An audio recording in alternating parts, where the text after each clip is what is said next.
السلام علیکم. ہم آج کے پروگرام میں ہماری آج کی ٹاپ سٹوری ہے کہ خان کی رہائی انتظار فرمائیے.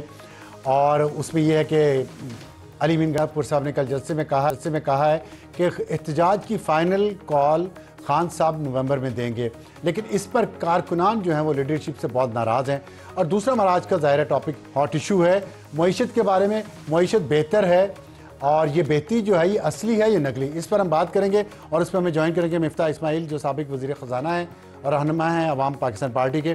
اس میں ہم دیکھیں گے کہ معاشی اشاریے تو بہتر ہیں لیکن ٹیکس ہدف حاصل نہیں ہوا. کیا منی بجٹ آ رہا ہے؟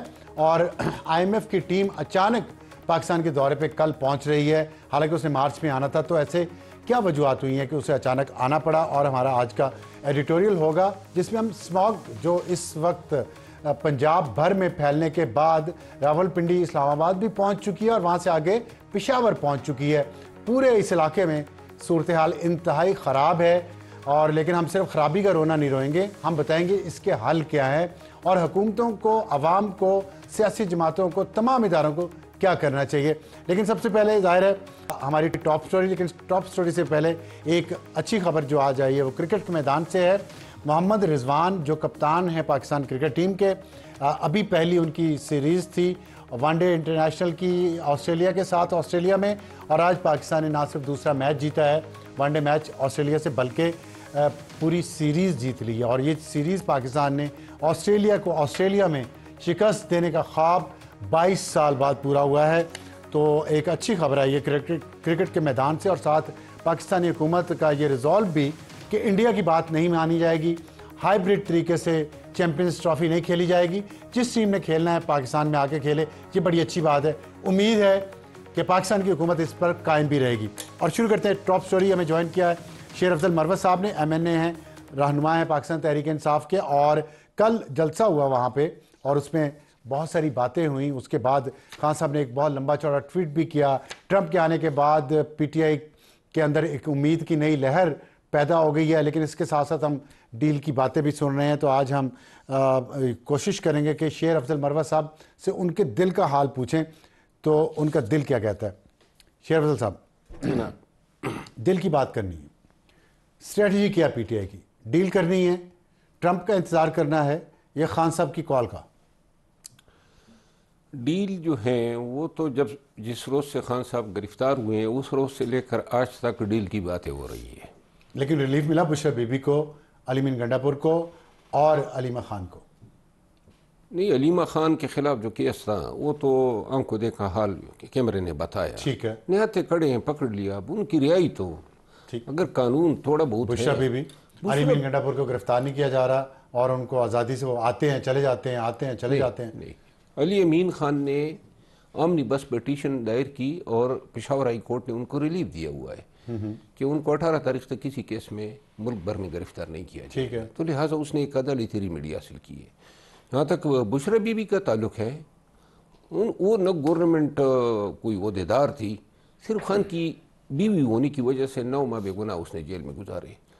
اور اگر یہ غلط فیصلہ تھا جسٹس حسن گل اورنگزیب صاحب کا تو نیب چلی جاتی سپریم کورٹ، بیل کینسلیشن.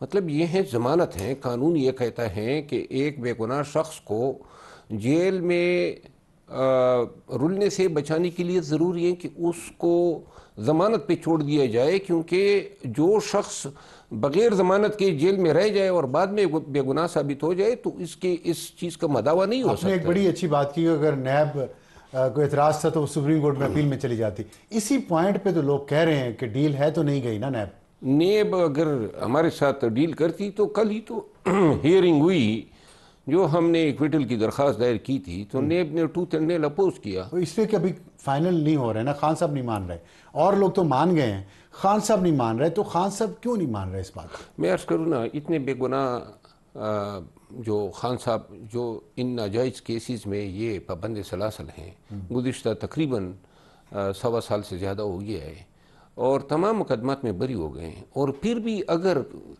کوئی ایک عدالتی ریلیف لولی لنگڑی میں مل جاتی ہیں تو اس کو کیوں ڈیل سے تشبیہ دی جاتی ہے؟ یہ بھی تو آپ دیکھیں نا کہ فی الوقت گرچہ عملاً ہم عدالتوں سے بنیادی حقوق کھو چکے ہیں 2-2.5 سال میں عدلیہ جو ہیں وہ اس طرح، اگر پاکستان میں قانون کی حکمرانی ہوتی تو خان صاحب جو ہیں جس طرح سپریم کورٹ نے بندیال کے ٹائم میں ان کو 3 ایام میں رہا کر دیا تھا، خان کو 3-4 ایام میں رہا ہونا چاہیے تھا. لیکن اس کے بعد بندیال صاحب کے دور میں گرفتار بھی رہے ہیں نا، پھر تو نہیں رہا کروا سکے بندیال صاحب، کیونکہ بندیال صاحب کو بھی ڈرایا گیا. تو ڈر گئے. ہاں تو ڈر نہیں گئے، اسی کے ڈر کی وجہ سے سپریم کورٹ کے چیف جسٹس ڈر جاتا ہے، ریزائن کر دیتے. اگر اتنے ڈر تھا ریزائن کر دیتے، وہ نہیں کیا انہوں نے. کمزور جج تھے جی، وہ ڈر گئے تھے. اور وہ بندیال صاحب کمزور جج تھے، کمزور جج تھے. خود ہی انہوں نے 14 مئی کو الیکشن کرانے کا آرڈر کیا، اپنی فیصلے پہ عمل درآمد نہ کر سکے. تو کیا وہ 2 کشتیوں میں سوار تھے یا ویسے کمزور؟ نہیں جی، وہ بیسیکلی کوشش ان کی تھی کہ ہم شاید عدالتی بالادستی قائم کر سکے اور قانون کی حکمرانی ہو، لیکن اس کے لیے جو جگرا درکار تھا وہ ان کے پاس. اچھا چل، جگرے کی آپ نے بات کی ہے، آپ کے کارکنان یہ کہہ رہے ہیں، سن لیں کیا کہہ رہے ہیں. وہ ابھی ہم نے ایک کل وہاں کارکنان سے ہمارے سما کے نمائندے نے بات کی ہے. جی آپ نے سنا کہ گنڈا پور صاحب کے کیا تاثرات تھے اور آپ کے جو ورکرز ہیں وہ کیا کہہ رہے ہیں، کیا کہیں گے اس پہ آپ؟ یہ جتنے بھی لوگ بولے ان سب کو میں ذاتی طور پہ جانتا ہوں. اچھا، اور یہ جو ورکر آپ نے بتایا تو جینوئن ورکر ہوئے نا پی ٹی آئی کے پھر؟ ہاں بالکل، اس میں شک نہیں ہے. بلکہ لیکن اس میں ایک چیز کامن تھی کہ اس میں ایک باپ اور ایک بیٹا اور ایک ماں تھے. اچھا، ایک ہی فیملی ہے. ایک ہی فیملی ہے. تو آپ کہنا یہ چاہ رہے ہیں بہت کم ورکرز ہیں جو اس طرح سمجھتے ہیں؟ نہیں، ورکرز کی تو خواہش یہی ہے جو یہ بول رہے تھے. اور پھر آپ کے جلسے میں لوگ بھی کل کام آئے، اتنے نہیں آئے جتنے آپ ایکسپیکٹ کر رہے تھے. نہیں ایسی یہ وجہ نہیں کہ ورکرز مایوس ہو رہے ہیں کہ آپ لوگ کوئی صحیح سمت انہیں دے نہیں پا رہے، چاہے مفاہمت کے ذریعے آگے بڑھنا ہو ابصار صاحب یا جدوجہد سے بڑھنا ہو، لیکن راستہ آپ کلیئر نہیں کر رہے ان کے لیے. راستے تو کل بھی انہوں نے بند کیے تھے. میں خود سوابی میں؟ جی ہاں، سوابی جانے کے لیے اسلام آباد سے اگر میں جاؤں تو موٹر وے جی ٹی روڈ سے آپ کی حکومت ہے، اتنے ووٹ پڑے ہیں کہ پی سے لوگ آ جاتے، 20,000 30,000 تو آ جاتے. 3-4 ہزار کہہ رہے ہیں لوگ ہیں وہاں پہ. نہیں میں خود موجود تھا نا. ہاں تو 3-4 ہزار تو نہیں، یہ تو غلط بیانی ہے. کتنے تھے؟ بہت بڑا جلسہ تھا. اس سے زیادہ ہو سکتا تھا نا. نہیں، اس سے زیادہ ہمیشہ بے سے بہتر ہو سکتا ہے. کل پھر راستے بند کرنے کی کیا تک تھی؟ نہیں، بات یہ ہے ہر وقت جلسوں پہ آپ دیکھتے ہیں کہ یہ کنٹینر سے راستے بند کر دیتے ہیں. جلسوں میں کیوں لوگوں کو پہنچنے کی کیا ڈر ہے ان کو؟ دوسری بات یہ ہے کہ جلسہ جو ہے اب جو کل ورکرز کی جو توقعات تھی کہ اسٹریٹجی کی اناؤنسمنٹ ہوگی، قیادت کی اپنی مجبوریاں ہیں. قیادت نے اناؤنسمنٹ اب جو دینی ہے، میرا خیال ہے کہ اس میں دوسری رائے نہیں ہے کہ یہ فائنل ہمارے پاس. اس کے بعد اگر ہم اس احتجاج میں ناکام ہوئے تو شاید 6 ماہ تک ہم پھر اس مومنٹم کو نہیں بنا یہ بات ہم نے تب بھی سنی جب ڈی چوک آنا تھا آپ نے لاسٹ ٹائم. نہیں، اس وقت بھی سنا تھا یہ فائنل کال ہے. اب پھر خان صاحب نے بھی کل انہوں نے ٹویٹ کیا، میڈیا سے بات کی کہ یہ فائنل کال ہے، آج سب لوگ پہنچے. ٹھیک ہے، پھر پتہ چلا کہ نہیں جی خالی وہاں باتیں ہو رہی ہیں اور اصل میں کچھ اور چل رہا ہے. تو یہ جو لوگوں کو، آپ کے جو ورکرز ہیں، سپورٹرز ہیں، ان کو کنفیوز کیا ہوا ہے آپ نے.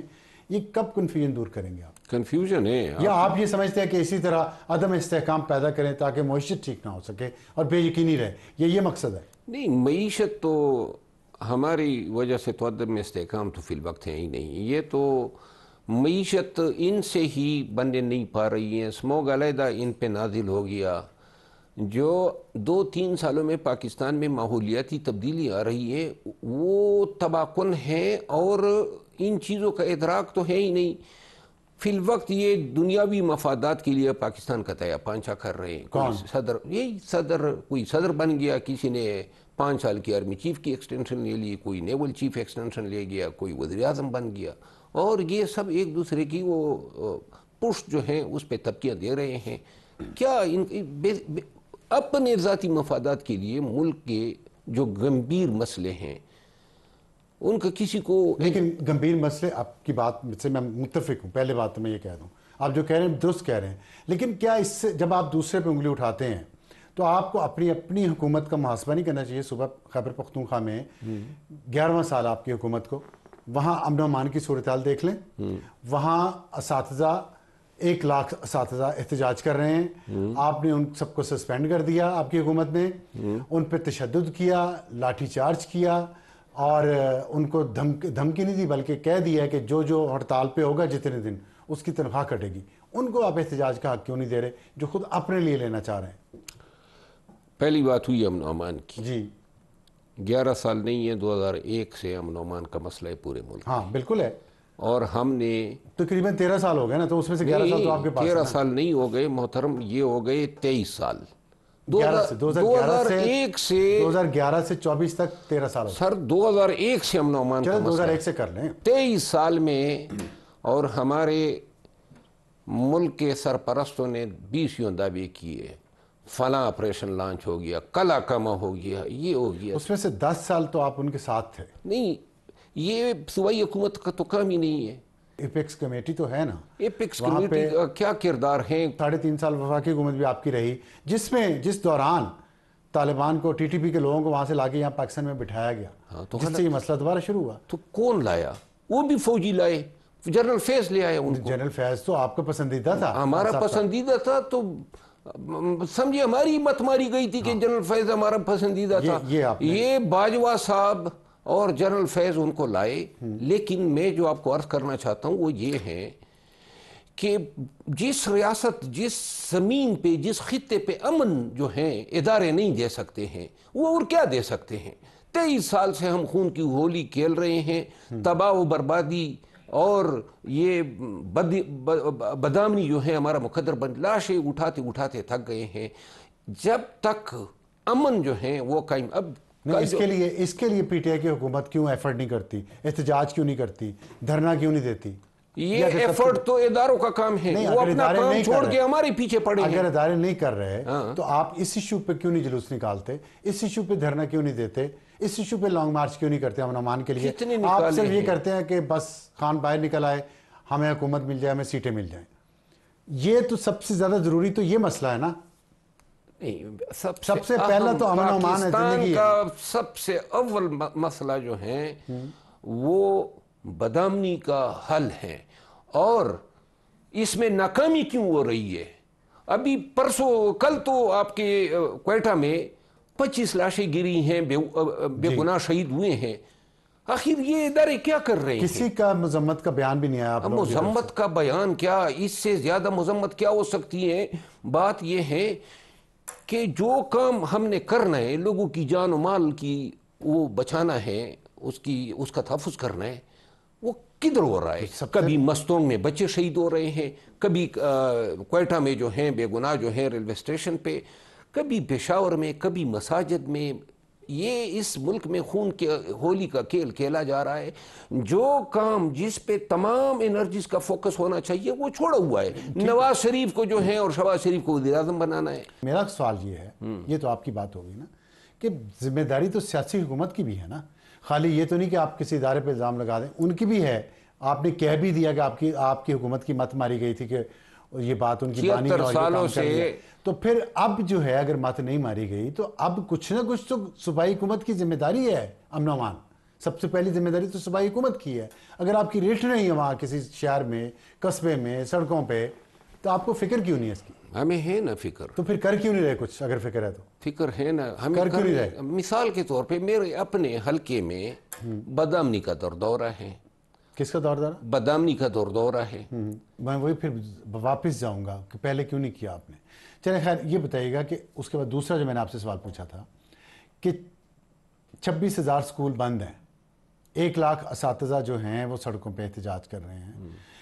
کیا 11 سال میں آپ نے ان کے ساتھ کیا کہ وہ سڑکوں پہ آ گئے؟ آپ نے یہ مسئلہ پہلے کیوں نہیں حل کیا؟ اور اب انہیں اس طرح سزا دینا, تنخواہیں کاٹنا ان کی, ان کو سسپینڈ کر دینا, ان کو دھمکیاں دینا, ان کو مارنا, تشدد کرنا, یہ مناسب ہے جب آپ اسی بات کے خلاف ابھی خود بیٹھے یہاں پہ یہ بات کر رہے ہیں کہ تشدد ہم پہ نہیں ہونا چاہیے؟ مزاحمت ہر طبقے کے لوگوں کو کرنی چاہیے ظلم اور جبر کے خلاف. ٹھیک ہے. اگر کوئی یہ ایمان رکھتا ہے کہ اللہ تعالیٰ ہی زندگی دینے والا اور زندگی لینے والا ہے. اساتذہ کرام جو ہیں ہمارے لیے انتہائی عزت اور مرتبے کے حامل لوگ ہیں. لیکن یہ جو ابھی کے پی میں مسئلہ بنا ہوا ہے اس میں صوبائی حکومت کا اتنا ایشو نہیں ہے. صوبائی حکومت جو ہیں وہ مرکز کے ذمے صرف آئیڈل نیٹ میں تقریباً 1400 بلین روپیز جو ہیں انہوں نے دینے ہیں. کے پی جب سے یہ ابھی انتظام بنا ہے الیکشن کے بعد کوئی کہہ سکتا ہے کہ 1 روپے دیا ہو؟ ابھی تک تو اپنے چیف سیکرٹری اور آئی جی کو تو ہم تبدیل نہیں کرا سکتے. اگر یہ حالات ہیں تو لاہور بار کو، لاہور پنجاب کی بار ہے، اس کو کروڑوں روپے دینے کا کیا تک تھا؟ اور یہ جو سرکاری گاڑیاں اور فائر بریگیڈ کی گاڑیاں، ایمبولینسز اور 1122 کی گاڑیاں لے کے اسلام آباد آنا، پیسے خرچ کر کے، پیٹرول خرچ کر کے سرکاری خزانے سے، یہ کیسے ہو رہا ہے؟ اگر اساتذہ کو دینے کے لیے پیسے نہیں ہیں آپ کے پاس، یونیورسٹیز آپ بند کر رہے ہیں، اسکول بند ہیں، لیکن لاہور بار کو آپ نے وکیلوں کو رشوت دے دی، کیوں؟ کس قانون اور قاعدے کے تحت؟ لیکن کون سے سرکاری مت سے ہم نے دی ہے؟ خیبر پختونخوا حکومت نے دی ہے، علی امین گنڈا پور نے دی ہے، چیک دیا، تصویریں بنائی ہیں، خبریں چلوائی ہیں. علی امین خان آئے نا 5-6 جلسوں میں گئے ہیں، ٹھیک ہے نا، کوئی ایک کیمرہ یہ بتا دیں کہ وہ سرکاری گاڑی میں گئے ہو. میں نے کہا ہے 2 باتیں کی میں نے. لاہور بار کو پیسے کیوں دیے خیبر پختونخوا کی حکومت نے؟ بتائیں. عوام پہ کیوں نہیں خرچ کیے خیبر پختونخوا کی؟ ٹیچرز کی تنخواہیں کیوں نہیں بڑھائیں؟ یونیورسٹیز کو کیوں نہیں فنڈ دیے؟ لاہور بار کو وکیلوں کو رشوت کیوں دی؟ وکیلوں کو رشوت تو میرے خیال میں یہ لفظ مناسب نہیں ہے. چلے نہیں کہتا رشوت، میں واپس لے لیتا ہوں، لفظ غیر مناسب ہے. آپ بتا دیں کیا ضرورت تھی، کیا تک تھی لاہور بار کو پیسے دینے کی، جب آپ کے اپنے حالات یہ ہیں صوبے کے؟ میں پہلے اپنے اساتذہ کی بات کی. بجٹ کے مطابق ان کی تنخواہوں میں اضافہ ہوا. احتجاج کر رہے ہیں، ان کو مار رہے ہیں، آپ سسپینڈ کر رہے ہیں، 1 لاکھ لوگوں کو سسپینڈ کر دیا. نہیں، ابھی کسانوں کو مارا پنجاب کی حکومت نے. غلط کیا. ایک منٹ، اس کے بعد جو ہیں جو اسپیشل لوگ نکلے، نابینا لوگ نکلے، ان کو مارا.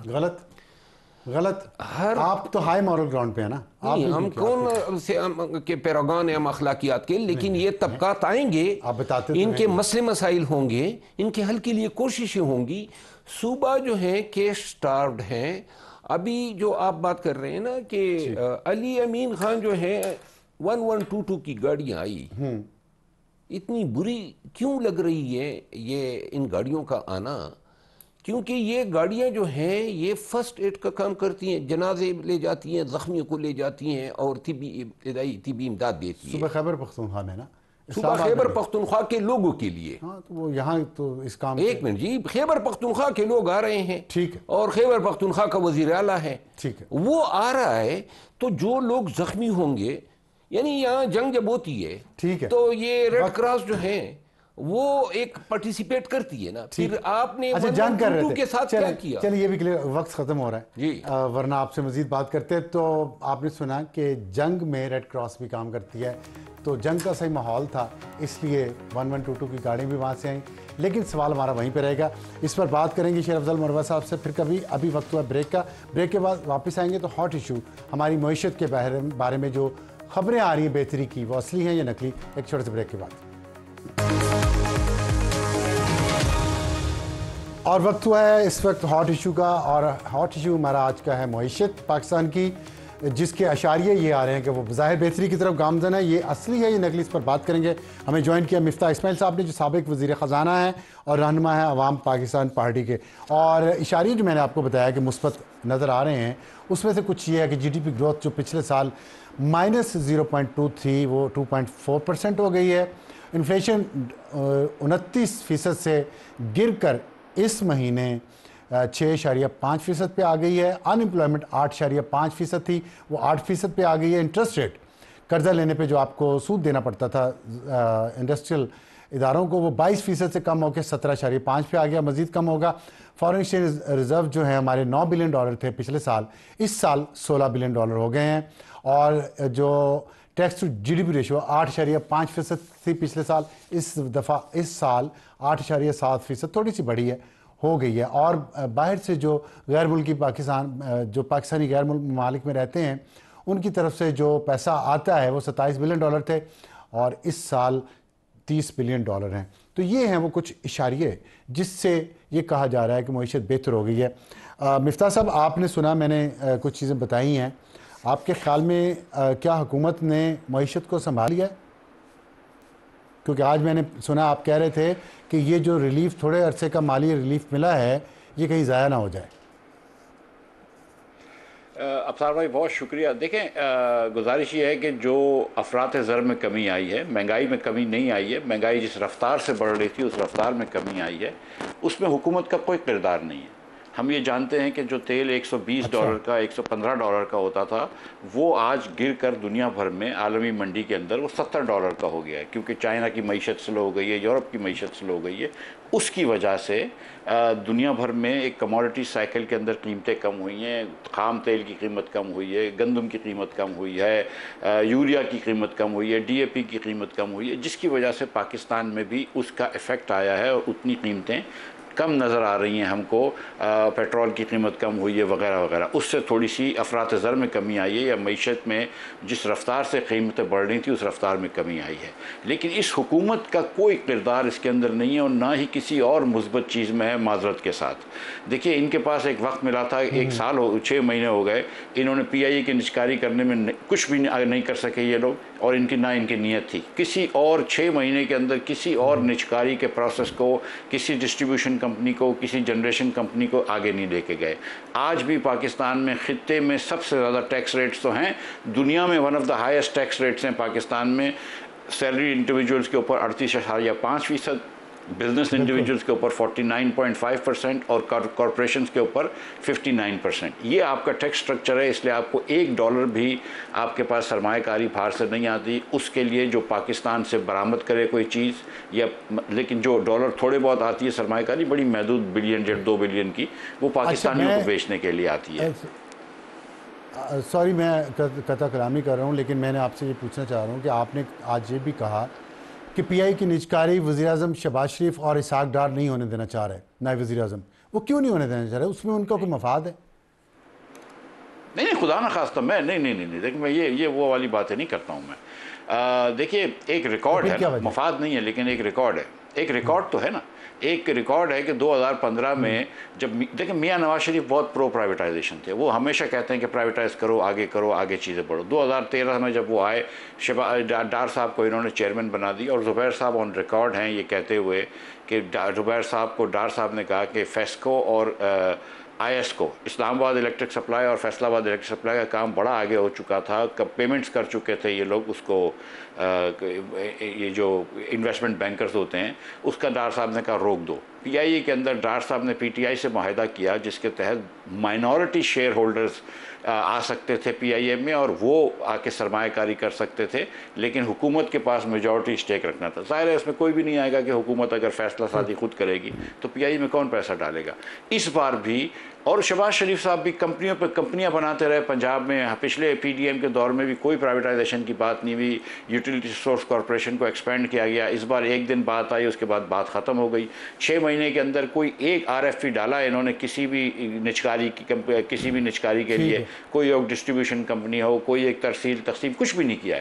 اور آپ کے پاس جو سیریس بائرز تھے، 2 بہت سیریس بائرز تھے اور 2 ناٹ سو سیریس بائرز، ان چاروں کو آپ نے بھگا دیا۔ پھر آپ نے بلو ورلڈ کو کہا یار تم رک جاؤ، ایسے ہی کوئی بٹ ڈال دینا تاکہ لگے نہ کہ بہت بھاگ گئے، ان کی کوئی نیت نہیں تھی۔ ٹھیک ہے، اچھا یہ بتائیے گا کہ دوسری بات آپ نے کی کہ ٹیکس کی ریشو سب سے زیادہ ہے پاکستان میں، اس کے باوجود ہم دیکھتے ہیں کہ ریونیو ٹارگٹ پورا نہیں ہوا، آپ اس کی کیا وجہ ہے؟ اور آئی ایم ایف جو آ رہا ہے، کہ آئی ایم ایف کو مطمئن کر پائے گی ریونیو شارٹ فال پہ حکومت؟ نہیں سر، میری گزارش تھی کہ ٹیکس ریٹس پاکستان میں سب سے زیادہ ہیں۔ آپ دیکھ لیجئے کہ دنیا میں کس ملک کے اندر 2 یا 4 ملک زیادہ ہونے کے باوجود بھی ریونیو پورا نہیں کر سکے۔ دیکھیں ٹیکس ریٹ اتنے زیادہ ہیں، پھر بھی تاجر کتنے آئے ہیں اس میں؟ تاجر 10 ارب تاجروں سے اکٹھا کرنا تھا، 10 لاکھ انہوں نے دیے ہیں، 32 لاکھ انہوں نے کہا تھا رجسٹر ہوں گے، اس میں سے صرف 76,000 ہوئے ہیں۔ تو یہ فیلئر تو بہت لیول پہ ہے ریونیو کلیکشن میں۔